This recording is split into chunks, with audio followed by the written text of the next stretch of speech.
ನಮಸ್ಕಾರ. ಆತ್ಮೀಯ ನನ್ನ ಅತಿಥಿ ಉಪನ್ಯಾಸಕ ವೃತ್ತಿ ಬಾಂಧವರೇ, ಇಂದಿನ ಹೋರಾಟ 2ನೇ ದಿನಕ್ಕೆ ನಮ್ಮ ಹೋರಾಟ ಮುಂದುವರೆದಿದೆ.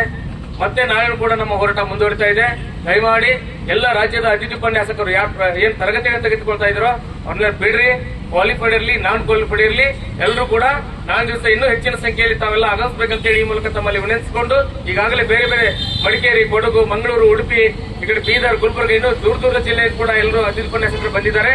ಈಗಾಗಲೇ ಮಾನ್ಯ ಕಾನೂನು ಸಚಿವರು ಕೂಡ ನಮ್ಮ ಚರ್ಚೆಯಲ್ಲಿ ನಮ್ಮ ಏನು ಅತಿಥಿ ಉಪನ್ಯಾಸಕರಿಗೆ ಒಂದು ನ್ಯಾಯವನ್ನು ಕೊಡಿಸುವಂತ ನಿಟ್ಟಿನಲ್ಲಿ ಚರ್ಚೆ ನಡೆಸಿದ್ದಾರೆ. ಅವರು ಇಲ್ಲೇ ಗದಗನಲ್ಲೇ ಬಂದು ನಮಗೆ ಒಂದು ನ್ಯಾಯ ಒದಗಿಸುವಂತ ಕೆಲಸ ಮಾಡ್ತಾ ಇದ್ದಾರೆ. ಹಾಗಾಗಿ ಮತ್ತಷ್ಟು ನಮ್ಮ ಹೋರಾಟ ಏನು ಉಗ್ರವಾಗಿ ಹೋರಾಟ ಅದನ್ನು ಪ್ರಾರಂಭ ಮಾಡಬೇಕಾಗಿದೆ. ದಯಮಾಡಿ ಎಲ್ಲರೂ ಕೂಡ ಮತ್ತೊಮ್ಮೆ ನಾನು ನಿಮಗೆ ತಿಳ್ಕೊಳ್ತೇನೆ, ಎಲ್ಲರೂ ಕೂಡ ಹೋರಾಟ ಮಾಡಿದ್ದೇವೆ. ಎಲ್ಲರೂ ಕೂಡ ನಾವು ಹೋರಾಟ ಮಾಡಿ ನಮ್ಮ ಭದ್ರತೆಯನ್ನು ಪಡ್ಕೊಳ್ಳೋಣ.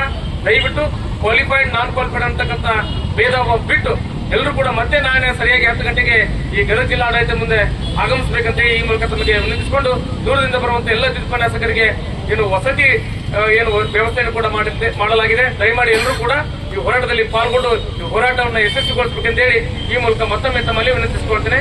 ಜೈ ಭುವನೇಶ್ವರಿ.